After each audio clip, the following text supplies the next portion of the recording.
আসসালামু আলাইকুম রহমতুল্লাহ। আজ 3 এপ্রিল 2025 আমি অস্ট্রেলিয়ার মেলবোর্ন থেকে বলছি। আজকে মূলত আমি এই কন্টেন্টটা করার উদ্দেশ্য হচ্ছে মূলত আপনাদের সাথে কিছু বিষয় নিয়ে শেয়ার করা, যেটা হচ্ছে যে আমি অস্ট্রেলিয়াতে যে গবেষণা করতেছি এবং হচ্ছে যে পৃথিবীর প্রায় 60টা দেশ ঘুরেছি। এই 60টা দেশের অভিজ্ঞতা এবং এই গবেষণা করতে গিয়ে যেসব স্টাডি করা হয়েছে সেসব স্টাডি করার ফলে আমার ইসলাম এবং বিজ্ঞানসম্মত কিছু আলোচনা নিয়ে আজকে আসা। সেটা হচ্ছে যে স্রষ্টা, সৃষ্টি, আমাদের অস্তিত্ব, বিশ্ব, মহাবিশ্ব, এই নিয়ে কিছু কথা আপনাদের সাথে শেয়ার করা। আমরা যে পৃথিবীতে বসবাস করতেছি, এই পৃথিবীটা আমরা জানি যে 3 ভাগ জল, 1 ভাগ স্থল। 1 ভাগ স্থলের মধ্যে প্রায় 180 থেকে 200টা দেশ আছে, যার মধ্যে ছোট্ট একটা দেশ হচ্ছে বাংলাদেশ, যার আয়তন হচ্ছে 1,47,570 বর্গ কিলোমিটার। এবং এরকম প্রায় 200টা দেশ আছে পৃথিবীতে। আবার হচ্ছে যে 3 ভাগ যে জল আছে তার মধ্যে হচ্ছে যে বিভিন্ন 5টা মহাসাগর আছে, নদী নালা, খালবিল আছে। এগুলো নিয়ে পৃথিবীর আয়তন হচ্ছে 51 কোটি বর্গ কিলোমিটার। এবং এই পৃথিবীর একটা উপগ্রহ আছে যেটা হচ্ছে চাঁদ, যেটা হচ্ছে পৃথিবীকে প্রদক্ষিণ করতেছে এবং সেটা হচ্ছে যে পৃথিবী থেকে 19 থেকে 20 গুণ ছোট। তার আয়তন হচ্ছে 3.8 কোটি বর্গ কিলোমিটার। তদ্রূপ হচ্ছে যে সূর্য, যেটা হচ্ছে যে পৃথিবী সূর্যকে প্রদক্ষিণ করতেছে, যেটা হচ্ছে যে পৃথিবী থেকে প্রায় 13 লক্ষ গুণ বড়। এবং এই সূর্য হচ্ছে যে আরও 8টা গ্রহ এবং 297টা উপগ্রহ নিয়ে তার একটা সোলার সিস্টেম গঠিত আছে। এবং এই সোলার সিস্টেমটা এরকম প্রায় 10,000 কোটি থেকে 40,000 কোটি নক্ষত্র বা সোলার সিস্টেম নিয়ে মূলত মিল্কি ওয়ে গ্যালাক্সি, যে গ্যালাক্সিতে আমরা বসবাস করতেছি, এই গ্যালাক্সি গঠিত। এবং এই সোলার সিস্টেম এই গ্যালাক্সিকে প্রায় 230 কিলোমিটার পার সেকেন্ড বেগে প্রদক্ষিণ করতেছে, যেটাতে সময় লাগবে প্রায় 250 মিলিয়ন বছর বা 20 থেকে 25 কোটি বছর, অর্থাৎ গ্যালাকটিক ইয়ার বলা হয় এটাকে। এবং এখন পর্যন্ত তাহলে বোঝা যায় 18 থেকে 20 বার ঘুরছে এই গ্যালাক্সির চারিদিকে সূর্য, যেহেতু সূর্যের বয়স হচ্ছে 4.6 বিলিয়ন বছর। তো এরকম যে এই যে পৃথিবী সূর্যকে 30 কিলোমিটার পার সেকেন্ড বেগে প্রদক্ষিণ করতে সময় নিচ্ছে 1 বছর, যার কারণে হচ্ছে ঋতু পরিবর্তন হচ্ছে। আবার পৃথিবী নিজ অক্ষে ঘুরতেছে 464 মিটার পার সেকেন্ড বেগে, যেটাতে হচ্ছে যে দিন রাত ঘুরতেছে 24 ঘন্টায়। আবার চাঁদ ঘুরছে হচ্ছে পৃথিবীর চারপাশে নিজ অক্ষে, যার কারণে হচ্ছে যে জোয়ার ভাটা হচ্ছে। তো same to that milky way গ্যালাক্সিও এরকম হচ্ছে যে বিভিন্ন প্রায় 2 ট্রিলিয়ন গ্যালাক্সির পুঞ্জের চারপাশে ঘুরতেছে। এবং এই গ্যালাক্সি এত বড় যে এর এক মাথা থেকে আরেক মাথায় যেতে 1 লক্ষ বছর সময় লাগবে যদি আলোর গতিতে যাওয়া হয়, যে গতি হচ্ছে 3 লক্ষ কিলোমিটার পার সেকেন্ড বেগে। আবার মিল্কি ওয়ের ভিতরে যে সবচেয়ে বড় নক্ষত্র, সেই নক্ষত্রের নাম হচ্ছে স্কুটি, যেটা হচ্ছে যে প্রায় সূর্য থেকে 500 কোটি গুণ বড় যেটা। এবং সেটাতে পৌঁছাতে পৃথিবী থেকে সময় লাগবে প্রায় 9,500 আলোকবর্ষ সময় লাগবে। আবার মিল্কি ওয়ে গ্যালাক্সি আলোর গতিতে পার করতে সময় লাগবে প্রায় 1 লক্ষ বছর। এরকম 2 লক্ষ কোটি গ্যালাক্সি আছে এই ইউনিভার্সিটিতে, যেটা বললাম। এবং এই মিল্কি ওয়ে গ্যালাক্সির যে কাছের গ্যালাক্সি, সেই গ্যালাক্সির নাম হচ্ছে যে অ্যান্ড্রোমেডা গ্যালাক্সি। তো যার এক মাথা থেকে আর এক মাথায় যেতে আবার সময় লাগবে প্রায় 2 লক্ষ আলোকবর্ষ। এবং এতে 1 লক্ষ কোটি নক্ষত্র রয়েছে এরকম সোলার সিস্টেমের মতো। অর্থাৎ এই যে অ্যান্ড্রোমেডা গ্যালাক্সি, এই গ্যালাক্সি হচ্ছে যে মিল্কি ওয়ের খুব কাছের গ্যালাক্সি। এবং এটা হচ্ছে যে মিল্কি ওয়ের থেকে ডবল, মানে দ্বিগুণের উপরে হচ্ছে যে এটার ব্যাপ্তি এবং বিস্তৃতি এবং বড়। তো এইরকম গ্যালাক্সি আবার 2 ট্রিলিয়ন গ্যালাক্সি পুঞ্জের চারপাশে ঘুরতেছে। তো এই যে চেইনটা, তো এইটা কিন্তু একটা মহাবিশ্বের মধ্যে একটা মহাবিশ্ব।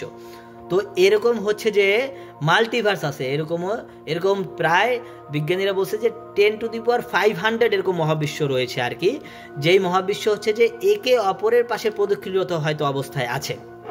তো এই যে একটা মহাজাগতিক চেইন, এই মহাজাগতিক চেইনের কারণেই হচ্ছে যে পৃথিবীতে যে আমরা আছি এবং আমাদের অ্যাক্টিভিটিসগুলো বিদ্যমান। এটাতে আমরা একটু পরে আসতেছি। আমরা যে সূর্যটা দেখতেছি, যেটা আমরা শক্তির প্রধান উৎস বলতেছি, তো এই সূর্যের ভিতরে তাপমাত্রা হচ্ছে প্রায় 1.5 কোটি ডিগ্রি সেলসিয়াস এবং এর উপরের তাপমাত্রা হচ্ছে প্রায় 6000 ডিগ্রি সেলসিয়াস। এবং এই সূর্য নিচে যে অন্তর্দাহ হচ্ছে, নিজে যে পুড়তেছে, এই পোড়ার ফলে যে তাপমাত্রা আমরা পাই সেটাই আমরা হচ্ছে যে শক্তির প্রধান উৎস বলে বিবেচনা করতেছি।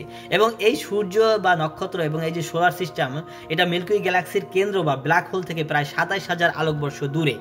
এই ব্ল্যাক হোলগুলো এতটা শক্তিশালী যে যদি কেউ ব্ল্যাক হোলের আশেপাশে আলোর গতিতে 3 লক্ষ কিলোমিটার পার সেকেন্ড বেগেও যায়, তারপরেও এই ব্ল্যাক হোল তাকে টেনে নিয়ে যাবে, এতটাই শক্তিশালী।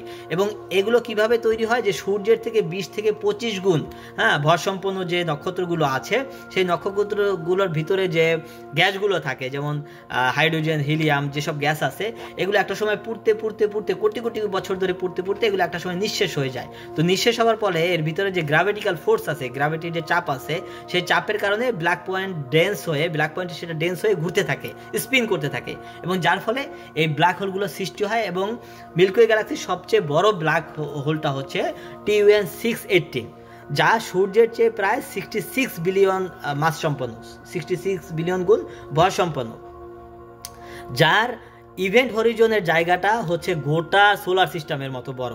অর্থাৎ পৃথিবী থেকে ঘন্টায় 40,000 কিলোমিটার বেগে গেলেও 50 বছর সময় লাগবে সৌরজগতের এক মাথায় যেতে, এক মাথা থেকে আরেক মাথায় যেতে।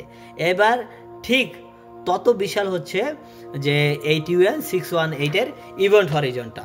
হ্যাঁ, এবং মিল্কি ওয়ে গ্যালাক্সির সেন্টার এই যে ব্ল্যাক হোল, যা 4.3 মিলিয়ন টাইমস সূর্যের চেয়ে মোর ম্যাস অর্থাৎ অধিকতর ভর সম্পন্ন।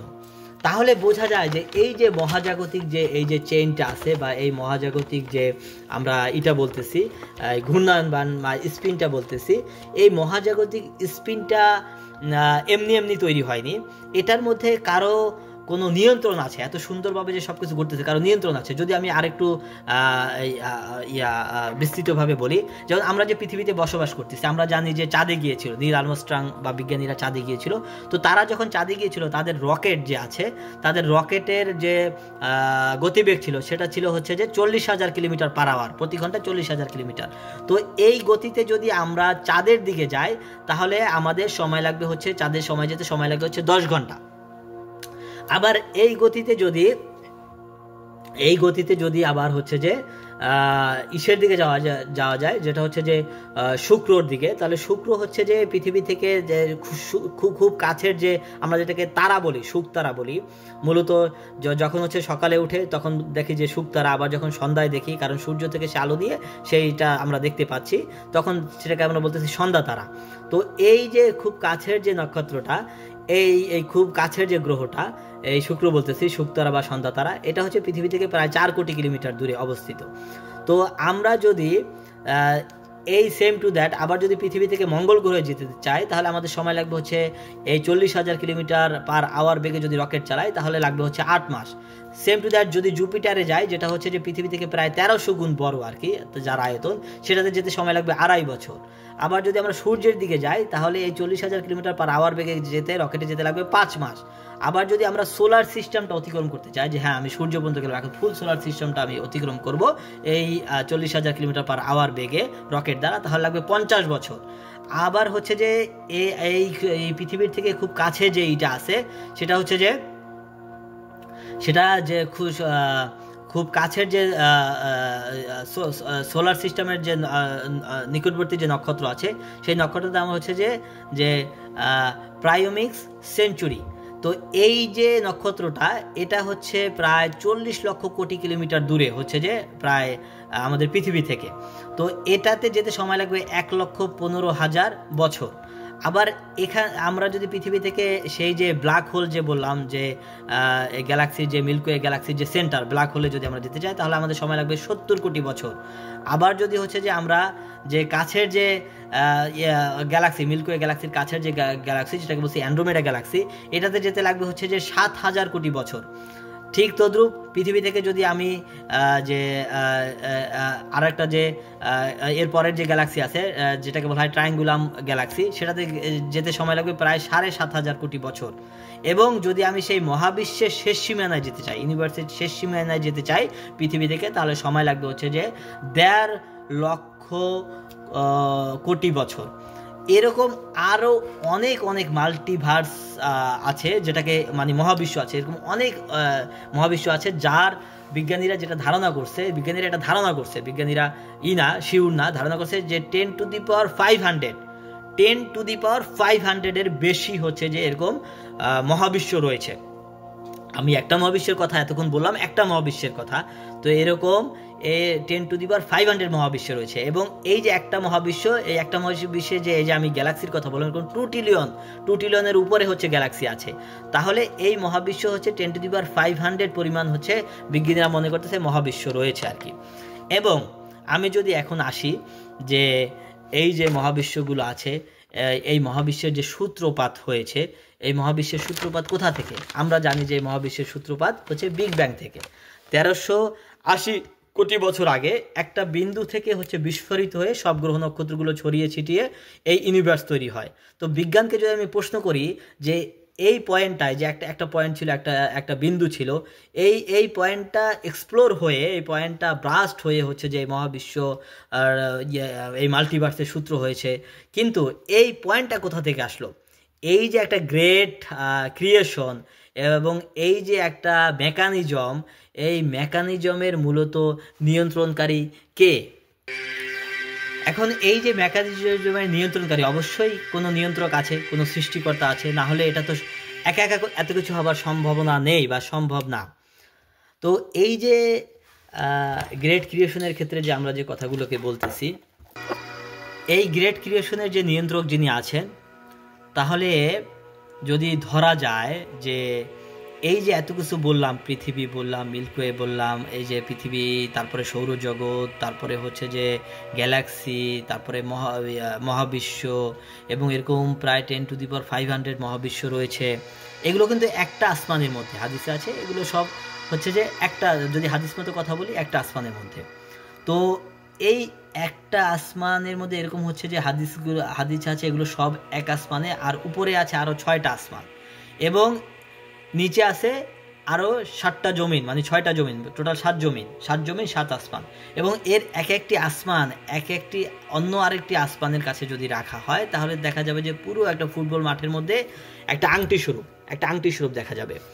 আবার হচ্ছে যে এই 6 আসমান জমিনকে যদি আল্লাহ তাআলার কুদরতি হাতে রাখা হয়, তাহলে সেটাকে দেখা যাবে যে পুরো একটা ফুটবল মাঠের মধ্যে বা আল্লাহ তাআলার হাতের মধ্যে ছোট্ট একটা দানা স্বরূপ বা আংটি স্বরূপ। তাহলে আল্লাহ তাআলার বিস্তৃতি কত বড়, আল্লাহ পাকের অস্তিত্ব কত বড়, আল্লাহ পাকের বিস্তৃতি কত বড়। আল্লাহ তাআলা সূরা বাকারার 115 নম্বর আয়াতে নিজেই বলেছেন যে ফাআইনামা তুওয়াল্লু ফাসাম্মা ওয়াজহুল্লাহি, অর্থাৎ যেদিকে তাকাও সেদিকে দেখতে পাবে কেবল তারই চেহারা। অর্থাৎ স্রষ্টা এবং সৃষ্টির এই দ্বৈতবাদে আমাদের মধ্যে গুরুতর সমস্যা রয়েছে। কি সমস্যা রয়েছে?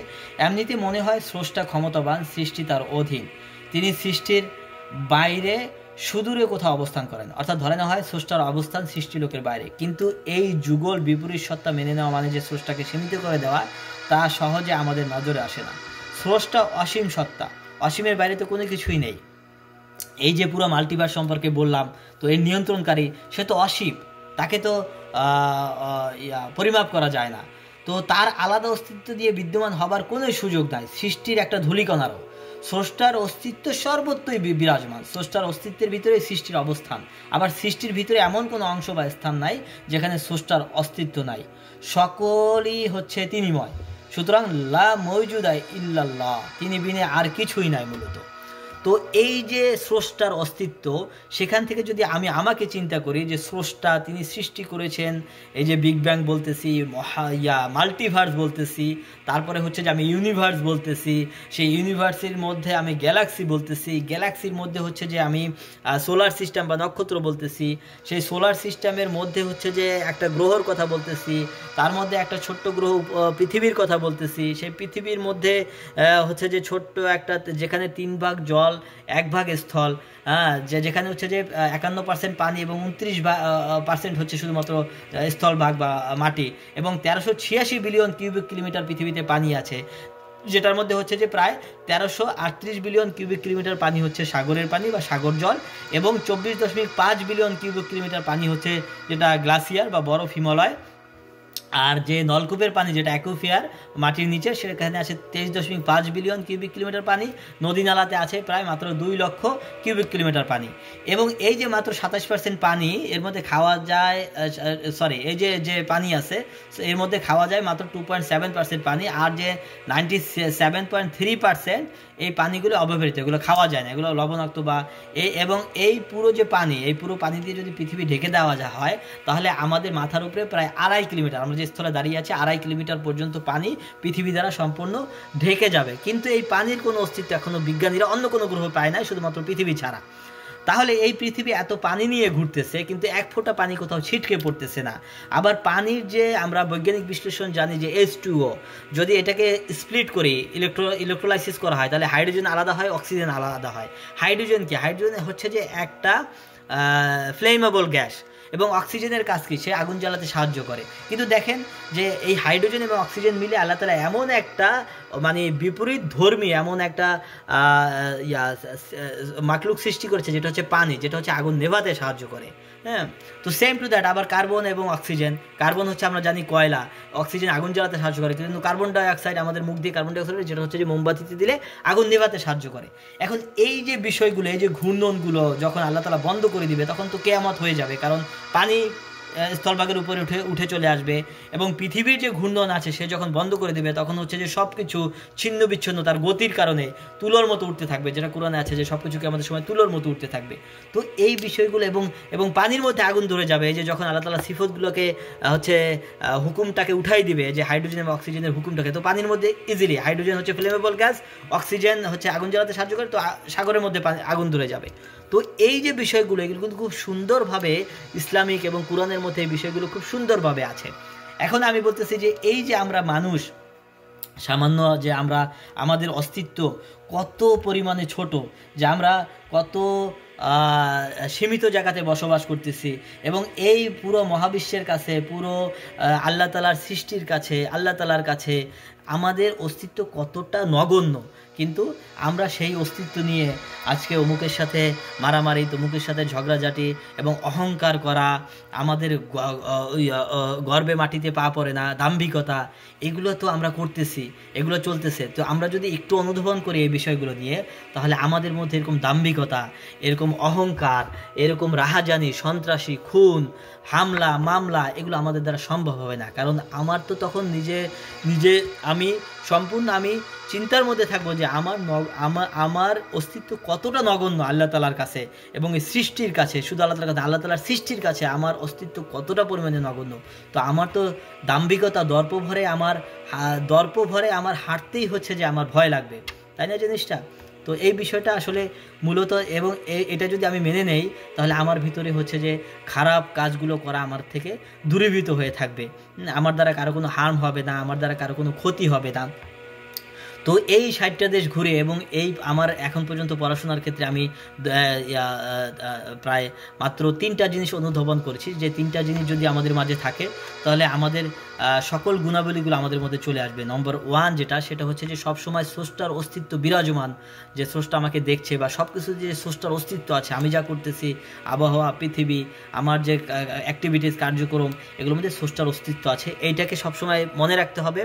নম্বর 2 হচ্ছে যে আমার সব কিছু সৎভাবে করতে হবে, যে আমার দ্বারা যাতে কেউ হার্মফুল না হয়, আমার খাবারটা, আমার রিজিকটা যাতে, আমার ইনকামটা যাতে হালাল হয়, এইটা যদি আমি সততার সাথে, আমি যে কাজগুলো করব সেটা আমি নিষ্ঠার সাথে, সততার সাথে আমি করব, আমি হারামের দিকে যাব না, কারো ক্ষতি করব না, এই 2। আর নম্বর 3 হচ্ছে যে যার কর্মগুলোকে আছে সেই কর্মগুলোকে সঠিকভাবে, ন্যস্তভাবে পালন করা, রেসপন্সিবিলিটিগুলোকে পালন করা। আমি কৃষিকাজ করতেছি, আমি লেখাপড়া করতেছি, আমি সরকারি চাকরি করতেছি, যে যা করতেছি প্রত্যেকটা কাজ যদি আমি নিষ্ঠাভাবে করি তাহলে আর আমাদের দ্বারা কোনো খারাপ কাজ করা সম্ভব না, এবং পৃথিবীতে এই যে সন্ত্রাসী, রাহাজানি এবং যুদ্ধ বিগ্রহ, এগুলো আর কখনো করা সম্ভব না। এই 3টা কাজ, একটা হচ্ছে স্রষ্টার অস্তিত্ব সর্বদা বিরাজমান, এটা আমার মনে রাখতে হবে। নম্বর 2 হচ্ছে যে আমাকে সৎভাবে জীবনযাপন করতে হবে। নম্বর 3 হচ্ছে যে আমাকে কাজে নিষ্ঠাবান থাকতে হবে। জি, ধন্যবাদ সবাইকে। আসসালামু আলাইকুম রহমতুল্লাহ।